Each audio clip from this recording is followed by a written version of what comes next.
Se você acabou de chegar nesse canal, meu nome é Jana Viscardi, sou eu mesma, dona e proprietária desse modestíssimo espaço. Sejam todas, todos e todes muito bem-vindas. Você pode me encontrar nas diferentes redes sociais, pode patrocinar a produção de conteúdo desse canal lá no padrim.com.br/janaviscardi e pode, como sempre, distribuir esse conteúdo para outras pessoas para que elas conheçam aquilo que eu venho fazendo aqui.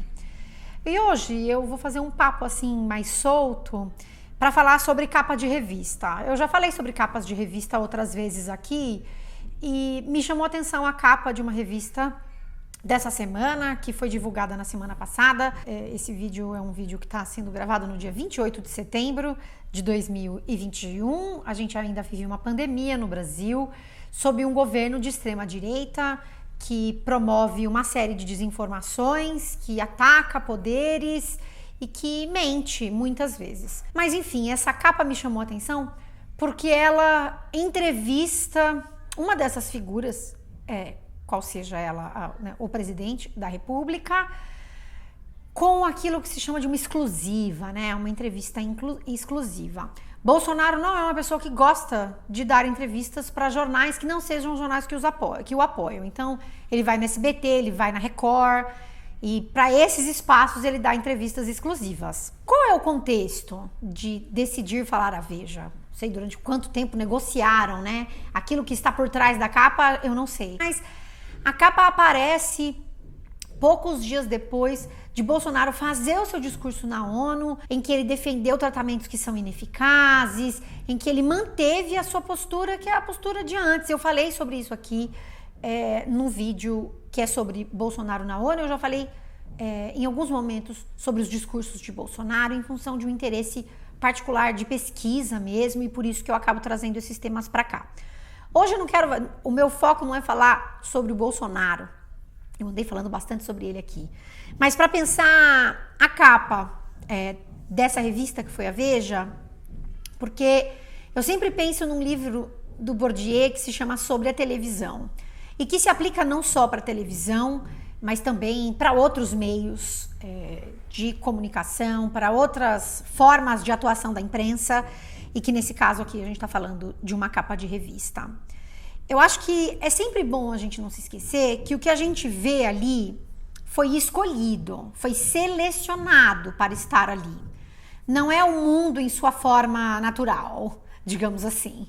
É algo que foi selecionado. E até é interessante porque o Bourdieu, ele vai dizer nesse livrinho algo como: os jornalistas têm óculos especiais a partir dos quais veem certas coisas e não outras. E veem de certa maneira as coisas que veem. Eles operam uma seleção e uma construção do que é selecionado. E eu acho esse elemento importante, essa questão da construção do que é selecionado, porque são movimentos diferentes. Um movimento é selecionar o que vai ser dito. Outro movimento é pensar como é que se vai falar sobre aquilo que vai ser dito. E esses dois movimentos são importantes. E quando a gente fala de poder, de manipulação, o Bourdieu também vai falar de elementos interessantes, né? Porque essas figuras, elas manipulam, sei lá, a informação, né? Mexem nessa informação, mas elas também são mexidas, porque elas fazem parte de um sistema. Não é exatamente assim que o Bourdieu fala, tá? Agora sou eu, Janaísa, falando. Mas elas também são mexidas por essa estrutura da qual participam. E eu acho importante pensar isso para a gente pensar na estrutura, nesses sistemas de poder do qual a mídia inevitavelmente faz parte, e não especificamente de um jornalista. Isso não significa que você não possa falar de um jornalista ou outro a partir daquilo que ele produz ao longo da sua trajetória, por exemplo, né? Quando você tem esses jornalistas que escrevem colunas de opinião mesmo ao longo da sua história e vão falar, sei lá, dos diferentes temas. Não significa que você não possa fazer uma crítica a isso. Mas é interessante pensar nessas diferentes camadas, como essas pessoas também existem dentro de um sistema através do qual elas articulam as suas ideias, mas que também são articuladas, digamos assim, porque há algo além delas ali que também participam para aquilo que elas dizem ali ou escolhem dizer. Então, eu gosto de pensar justamente nesse movimento do que é escolhido para estar numa capa especificamente e como que aquilo que foi escolhido para estar na capa aparece. E quando a gente fala de uma coisa exclusiva, a gente está falando de outra coisa que o Bourdieu também traz e que não é novidade, que é a questão do extraordinário, que é a importância para um jornal de fazer um furo. A gente não pode esquecer que são várias as motivações da produção de conteúdo, digamos assim, de um jornal. E uma delas, inevitavelmente, é a econômica, o fato de que esses jornais precisam continuar existindo. A pandemia, por exemplo, trouxe aí uma queda no número de exemplares distribuídos de vários jornais muito grande para revistas, né? Então, existe aí um jogo econômico, digamos assim, um interesse de venda. Então, você ter um furo, ter algo que é extraordinário é importante, porque aquilo faz com que você chame a atenção. Não é mais apenas um outro que chama a atenção, você também chama a atenção. E muitas vezes esse chamar a atenção acaba por pautar aquilo que os outros vão dizer, porque eles podem acabar por pegar aquilo que você disse e retomar aquela coisa e ir reverberando aquela sua escolha e aquela seleção dentro daquilo que você escolheu, que você se propôs a falar. A capa você tá vendo aqui do meu lado, se tudo deu certo na edição que eu fiz, e ela mostra um Bolsonaro num fundo bem escuro. Ele tá de lado, ele não tá de frente, tá? Ele tá sentado de lado e ele olha pra frente com um meio sorriso. A gente precisa pensar que essa escolha de todas as coisas que compõem uma capa são importantes. O elemento do exclusivo pode despertar mais o interesse do outro que compra, porque eu sempre digo isso nos meus cursos de como analisar um discurso, porque eu faço um módulo, um dos encontros para falar justamente sobre capas de revista. Inclusive, o curso está com inscrições abertas, deixo aqui embaixo. Uma capa de revista, ela tá lá, por exemplo, numa banca, no meio de outras muitas capas de revista. Então, ela precisa chamar atenção. O exclusivo, muitas vezes que aparecem, às vezes em vermelhinho, não nesse caso, mas muitas vezes em vermelhinho, é um desses elementos que chama atenção.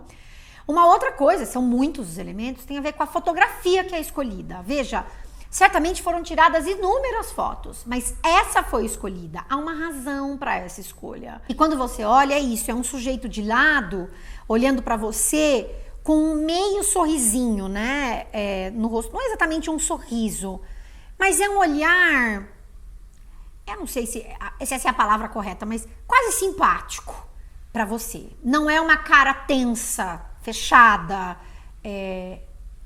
aborrecida. É uma cara quase relaxada, digamos assim. Só que e um cabelo arrumado, olhando então para você. Isso é importante, né?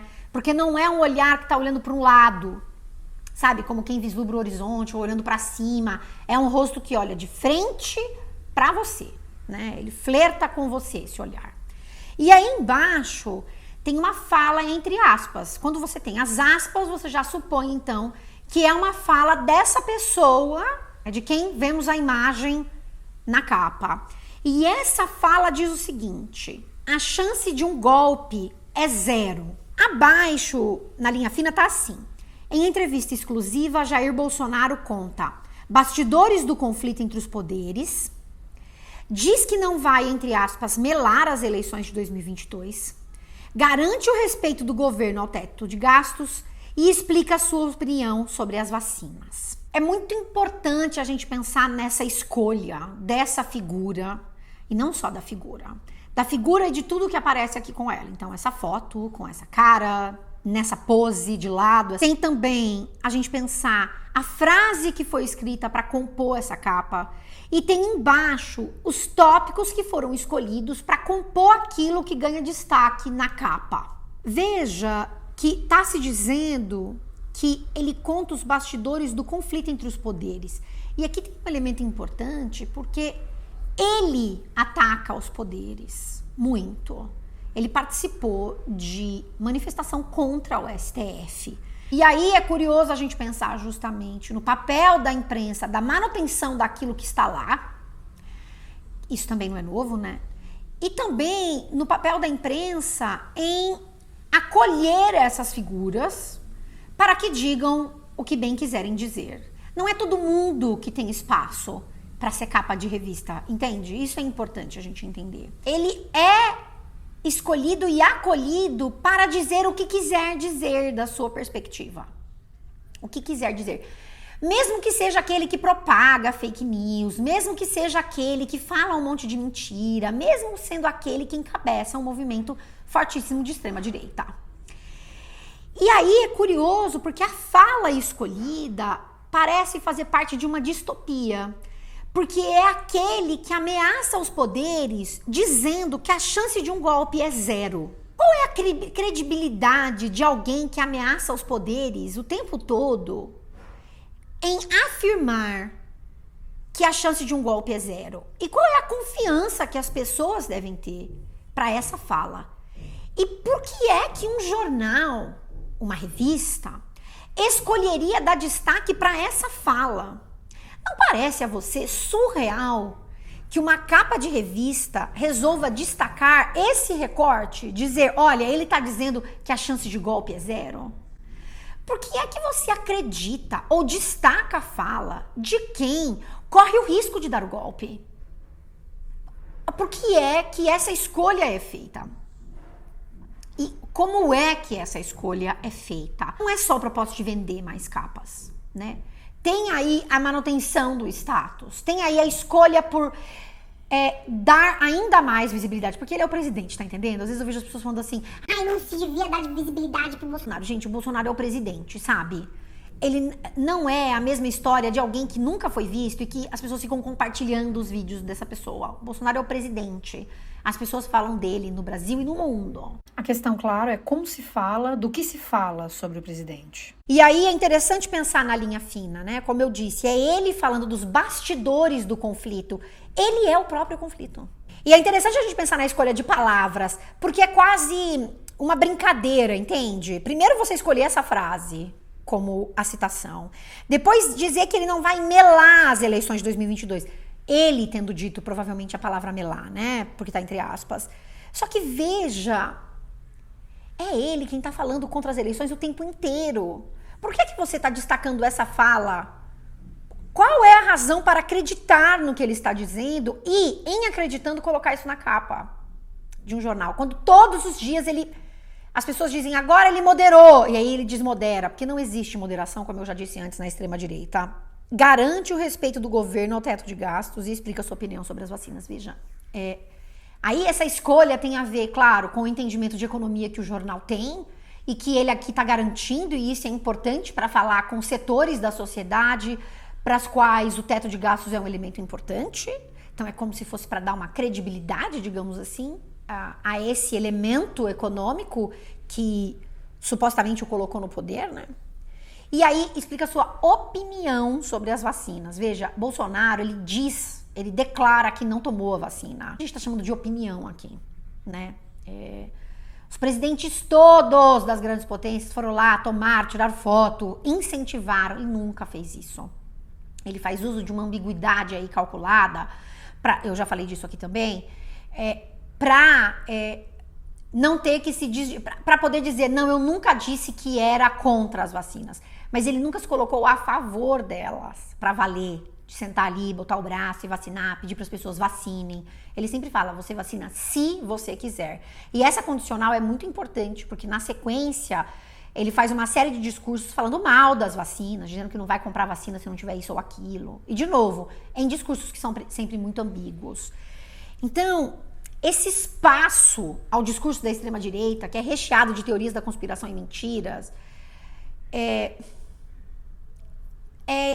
surreal. Tem a ver justamente com a gente pensar o que é que mantém a televisão, né? O que é que o jornal, na verdade, uma revista, quando promove esse discurso, ou quando estabelece esse grau de confiança ao colocar na capa com essa cara, desse jeito, ao trazer essa fala como se ela representasse justamente a confiança de que nada vai acontecer. É um absurdo a gente ver na capa de uma revista um chefe de Estado afirmando que ele não vai dar o golpe, como se esse fosse o padrão, como se essa fosse a nossa régua. A conversa ser dada neste nível, em que ele afirma, não, fica tranquilo que eu não vou dar um golpe. Não é essa a régua da conversa. numa democracia, tá entendendo? Você tá ali falando sobre... Será que ele vai dar o golpe ou não? Deixa eu perguntar pra ele. Esse jamais deveria ser a régua. A gente se propor a falar sobre isso. Você vai dar o golpe? A revista escolheu dialogar com esse limite. Por razões variadas, né?